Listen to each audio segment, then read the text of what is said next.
Welcome everyone to startupjob.in. And I am Rahul Sharma, your host and your host for today's session. Startupjob.in is a dedicated job portal for startup and MSME. Our company started last year, that is 2019. On 1st May 2020, we launched our first beta version of website. And on 15th August 2020, we finally launched our second version of website. So far, we have already conducted three virtual job fairs, benefiting not only employers but candidates equally. We are trying to automate the whole recruitment life cycle. We bring master classes. We bring masters on our board. Our master classes are of two types. One is UpX and one is JobX. And today we have JobX Masterclass. In JobX, we invite industry experts, HR recruiters to talk about latest trends, how candidate can upskill their skills, what is the need, and what are the do's and don'ts of the market. Sometimes you might feel why my CV, my resume is not selected. Now, don't worry, here you will find all the answers in different topics. I just say, whenever any pandemic or whenever economy goes down, we see burden on employees and employers equally. It might be year 1930, it might be year 2008, and again, the pandemic hit hard in the year 2020.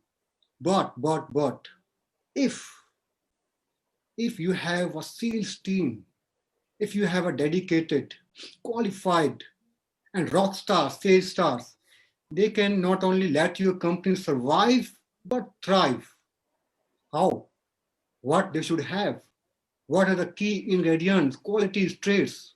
Let's figure them out because we have today a very special person who is going to help us know what all about the sales superstars, how we can know about them, what are the key traits they should have. Yes, we have Vineet Sharma. Vineet Sharma is a renowned figure in HR industry.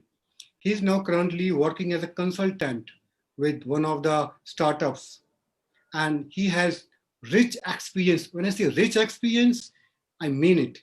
He has 20 plus of years of HR experience in diverse sectors such as management, consulting, IT products, services, procurement, digital media, and intellectual properties.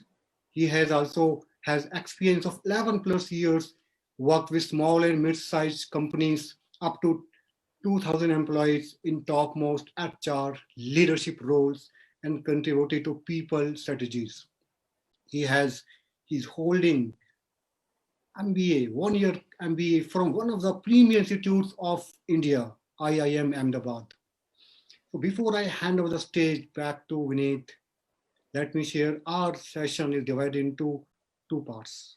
One where speaker shares about the insights about the topic, and part two where we have Q&A session where if you have any query, any question, please do reach out. You will get the right answer here. So we are fortunate to have you here, Vinirji, and now stage is all yours. Thank you.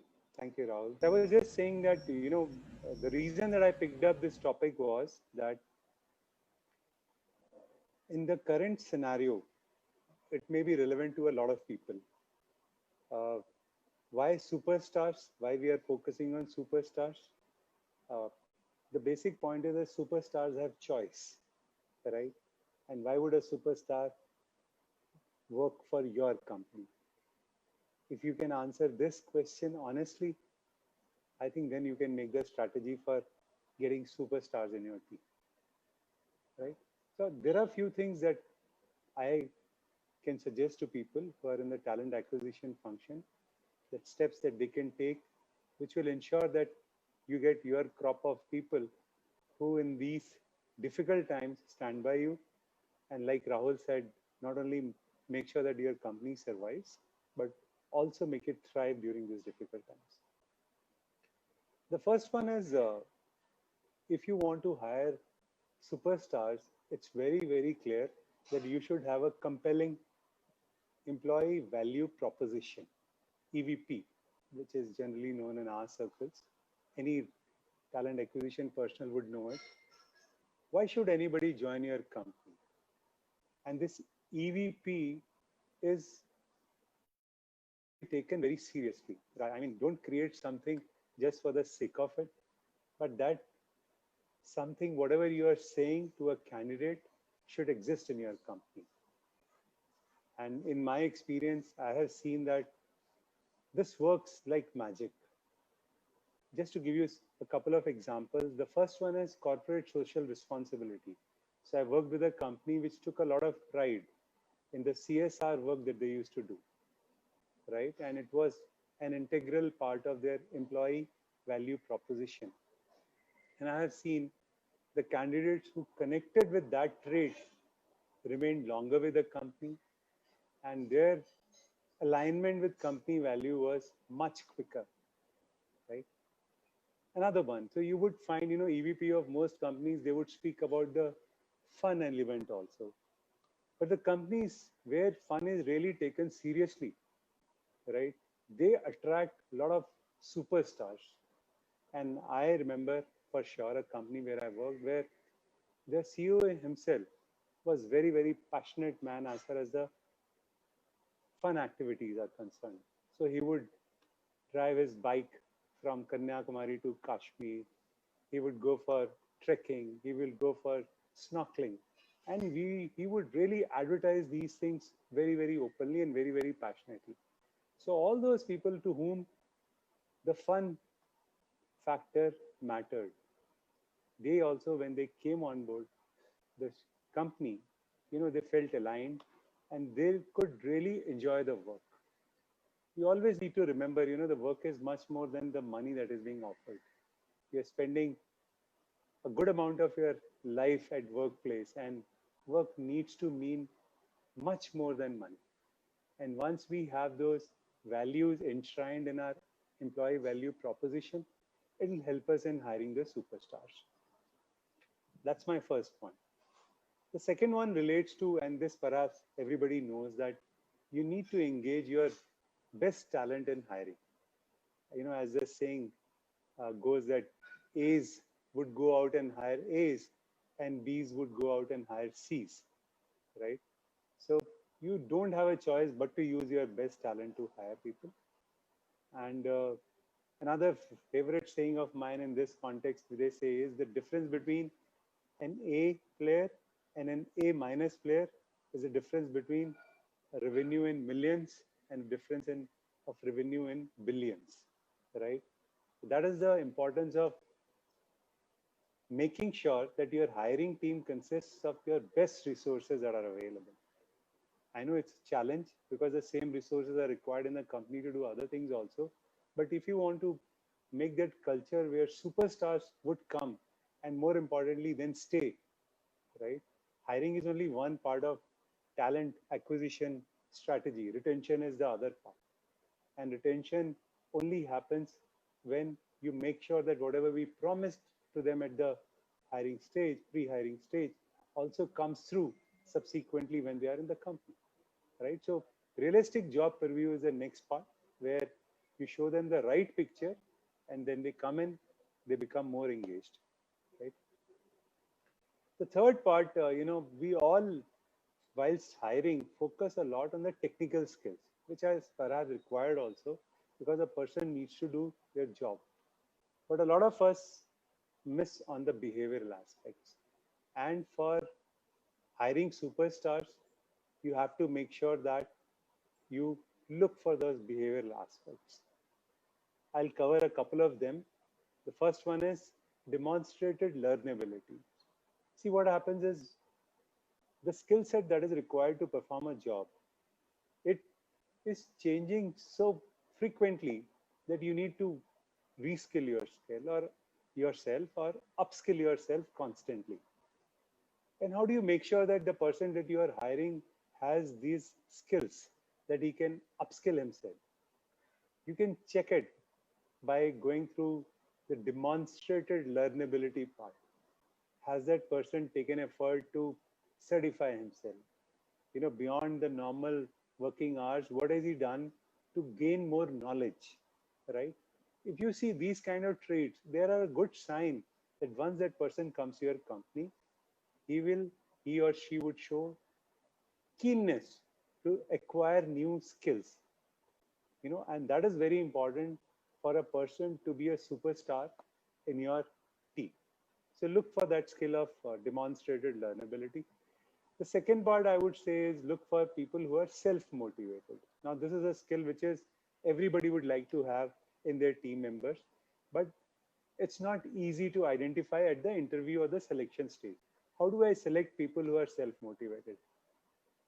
Based on my own experience, I have identified few traits and I would like to share them with you. These traits are: look for people who are optimistic. Optimistic people generally tend to be self-motivated. And just by conversing and probing them, you would be able to identify the traits of optimism, right? Then confidence is another thing. Goal orientation, people who are focused on some goals. I need to do this so that I can become this, who have at least some focus on what they want to do rather than just being open, whatever it comes, I'll take it the way it comes. So people who are optimistic are more likely to be self-motivated, right? And ambitious, people who want to grow, people who want to do something. The charm of having self-motivated people in your team is that they are infectious, they are contagious. So in a team of 10, if you have two self-motivated people, there is a very good probability that the rest 8, or at least I would say 6 out of those 8, would also turn to be self-motivated. So it's like a contagious good thing, not a disease. Contagious positivity that spreads, and that's how you get more and more superstars in your team, right? Couple of more points as far as hiring superstars is concerned, and then I'll take a pause and we can discuss. Uh, Most of the companies, and this is also a famous saying, they say that you should only hire when it hurts, right? And for a startup, for a company that is growing very fast, that is perhaps the right strategy also. But there is a counter strategy also, and if you want to hire superstars, I think that strategy plays a very important part, and that says you need to hire ahead, right? If you're not hiring ahead, you are already falling behind. What do I mean by hiring ahead? You don't hire when a position becomes open, rather you hire continuously.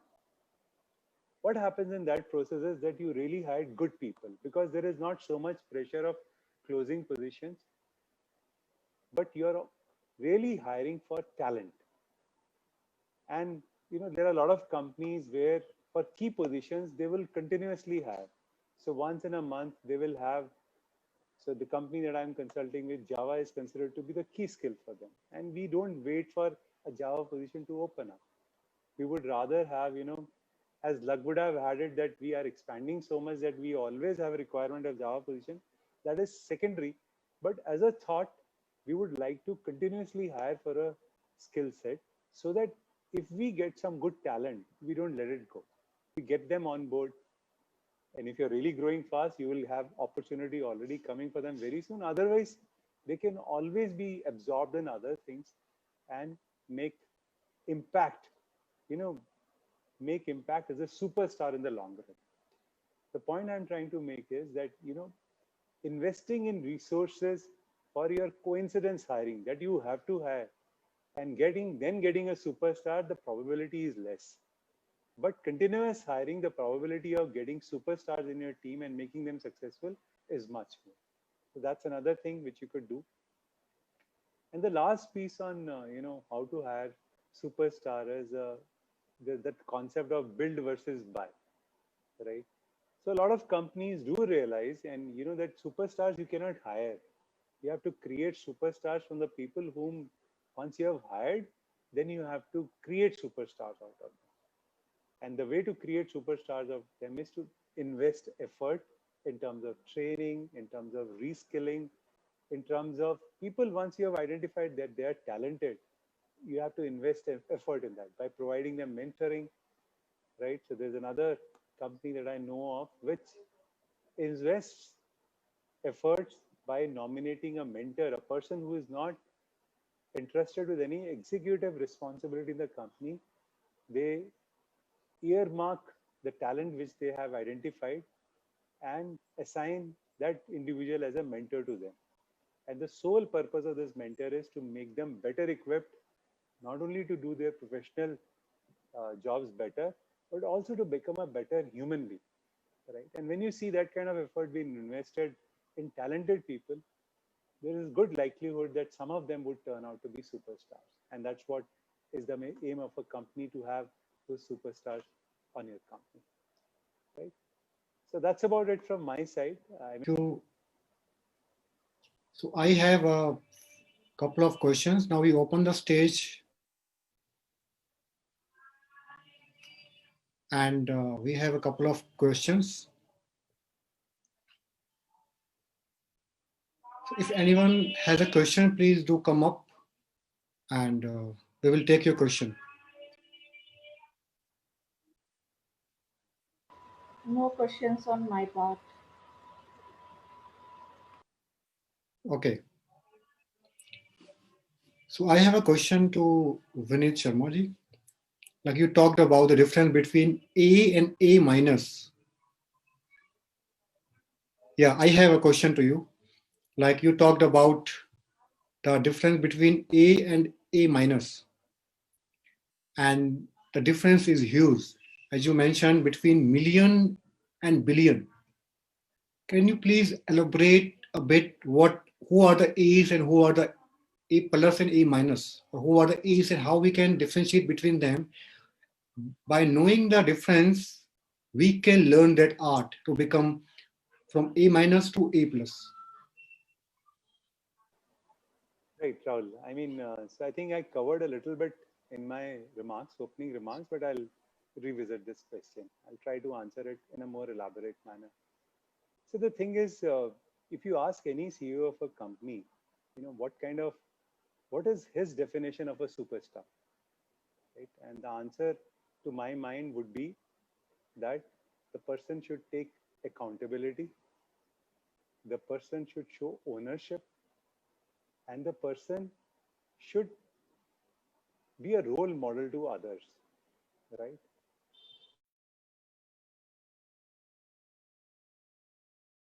Venture in areas where it has not ventured earlier, right? So go beyond the scope of his role and make the company grow.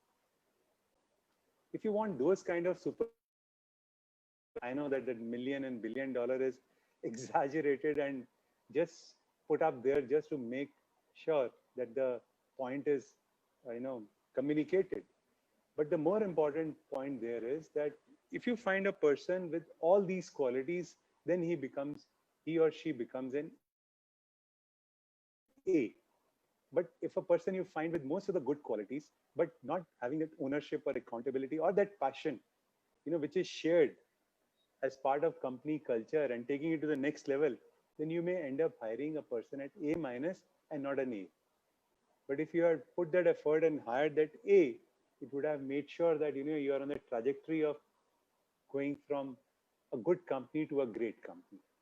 So that's the moot point behind that statement, that when you employ your best resources within the A's of your team, the probability of them hiring A's like them is way higher than when you're thinking that, okay, some part of the hiring cycle, I'll use B's, but later on I'll use A's to make sure that,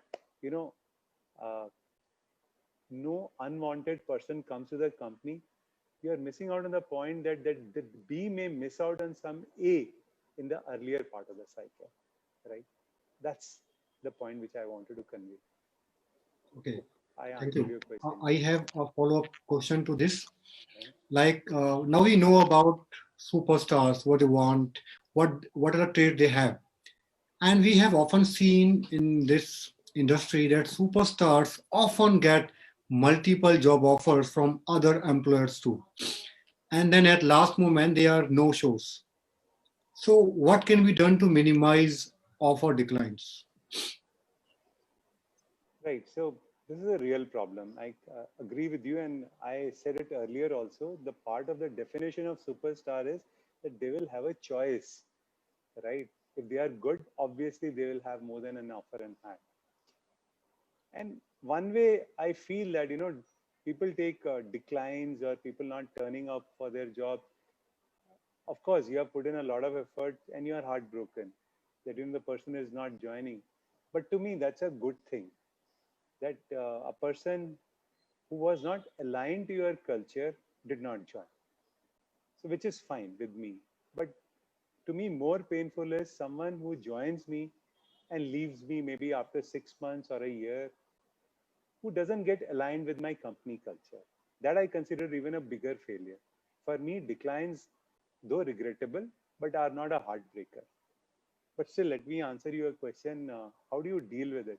My point is, as long as you are selling your job in terms of compensation, right? If there is no pull for your job other than compensation, the likelihood of your declines would always be high. But if you are able to give them a connect, I gave examples of CSR, I gave example of fun. There are multiple examples by which if you can connect that pull. I'll give you another example. See, work-life balance or flexibility is a much abused word, right? If you see employee value proposition in any company, it will be mentioned that we take good care of work-life balance, or we have flexible working hours. That's a very standard norm, a standard thing which is conveyed. But the company who are really serious about it, right? You can see it even during their interviewing process. You can see that they will make sure that interviews are not done on a Saturday, Sunday, interviews are not done beyond working hours. Even if they are doing it, they will ask your convenience, they will be apologetic about it, or things like that. There are companies where there are no swipe in, swipe out times, and they claim it, proclaim it, that we don't believe in time. We only talk in terms of work. We have commitments in terms of outputs. If you can commit to those outputs and to those deadlines, we really don't care in what time window do you work. You work, right? There are companies who have banned WhatsApp for official communication because WhatsApp is your personal territory, right? You use Slack or use other official communication means. The point that I'm trying to make is that you need to get connects with the prospective hires in more terms than compensation. If those connects are only in terms of compensation, then you will always have these swords of declines hanging over your neck, and the likelihood of those superstars joining you would be very less. So establishing those connects is very important. And once those connects are established, then making sure that the period between accepting the offer and joining is utilized for making a very productive association. A lot of companies send collateral, a lot of companies appoint buddies, they will constantly call. Even the functional head where this person is coming, they will call and share whatever new is happening. Some companies invite them to town halls also if they are happening during their joining period. The idea is once you have identified a superstar, invest efforts in keeping them engaged during the pre-joining period. Thank you. Now, how to become a superstar? What are the habits? I have read so many books by Brian Tracy, by Stephen. We know that you have to reach office early, 1 hour early, and be there office 1 hour late, and do your work for first 90 minutes and skip your lunches, do this and that. We have read it.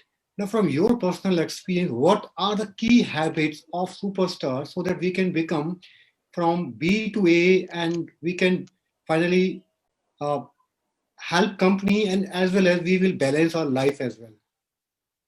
Yes. So I think you're reading all the wrong books. Don't reach office 1 hour before. Don't leave 1 hour after everybody has gone. Don't skip your lunch. For God's sake, never ever skip your meal. I don't know. The second part is I have not been a superstar any time in my life. So I don't know about others, but I have seen a lot of superstars. That's for sure. So I'll tell you what is the common trait which I have seen across all superstars. Right. First thing is they are very good at their job. That means they know their professional competence is unquestionable. That is the first part. That is, I would say, something which is uh, beyond doubt. You have to be very professional. You have to be professionally competent, more than competent. If you're an expert, then only you can aspire to be a superstar. Number one. The second is the traits about self-management, which you mentioned about all time management skills. They pointed towards that only. Uh, Self-management, I think the biggest pillar of self-management is self-discipline. And superstars, what I have seen about them is that they have tremendous amount of self-discipline.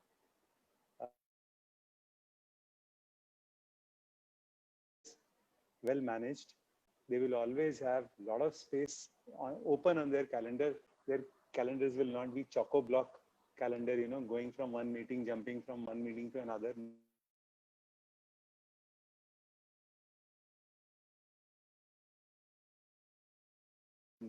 For doing deep work, you know.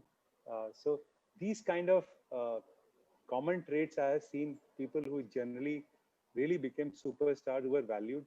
And the third trait, and this is something which you can see in interviews also, which I forgot to mention the earlier thing. One thing which you can use to find out superstar is passion. So speak to, whenever you're speaking to anybody, go beyond work and ask them what are they passionate about. And if that is an area which probe them further. What is the level of their passion? And it's a proven thing, it's a well-researched thing that people who are passionate about something in life, more often than not, at their workplace also, they're extremely good, right? So I would say three traits which would make a person from a good performer to a superstar. Number one is subject matter expertise. Now, this is a wide thing. Uh, the more you know, the better it is. So you can never become the ultimate in subject matter expertise, but you should aspire to know as much as possible. That's for sure. The second part is self-management, discipline, self-discipline on managing your calendar, managing your time for others and for yourself. Time is the biggest asset. I strongly believe if you manage your time well, that's a strong sign that you are aligned. And the third thing, being passionate.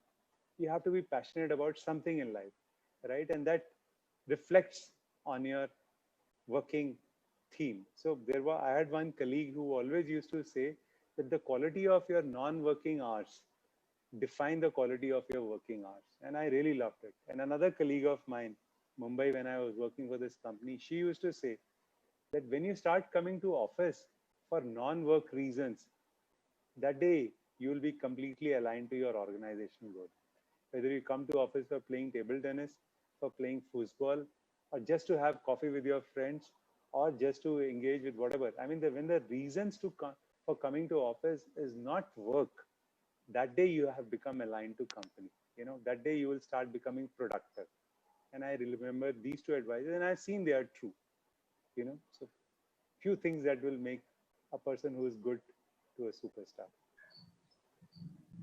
Thank you, sir. Thank you so much. Now we know if you want to be a sales superstar or superstar in your domain, you need to have just three traits. One, you have to be a subject matter expert. Second, you have to have self-discipline or well to manage your time very well. And third, passion. You should be hungry, passionate about something, and then who knows, you can be the A plus one day. You will be helping your company, and indirectly, then company will help you work better and rise further. And the one key takeaway here is when you, as you mentioned, like when you join work with a company, initially you have some restrictions. I won't come on Saturdays or week offs whenever you have off day. And when you are coming back to your office, when you don't have to work, and there you find you have that link, that connection with the company, then you work like not for the company, but with like your own work, and you help your organization to grow better. So lovely key takeaways, and we are honored to have you on this platform where we have learned a lot. And I hope this message will reach far and beyond. I have attended a lot of seminars, read so many books, but this key takeaways, these traits, they are nowhere to found in any of the books I have read. And I'm definitely going to apply and will share my blog article with the people I know in my connection. Please, these key takeaways will change your life. And I believe now we are sorted. Just three. Just three. Again, I'm repeating again. Three from the expert, subject matter expert, self management, and passion. That's all you need to be the A star, superstar, rock star in sales, whatever domain you are. And next, we are again grateful to have you, sir, on this stage, on this platform. And we wish that in the future events, you will keep coming and helping us with your experience, with your knowledge. We are grateful, sir. Thank you, Rahul. Pleasure is all mine. Thank you, Uma. Thank you. I mean, I hope the best for your endeavor, and hope the jobs that you're doing or the initiative that you're taking in this space bears fruits to your expectation. Thank you very much. Thanks for having me. Thank you. Thank you. We will come next week with one more master, with one more class where we will share more insights about new topic. Till then, stay tuned. Thank you.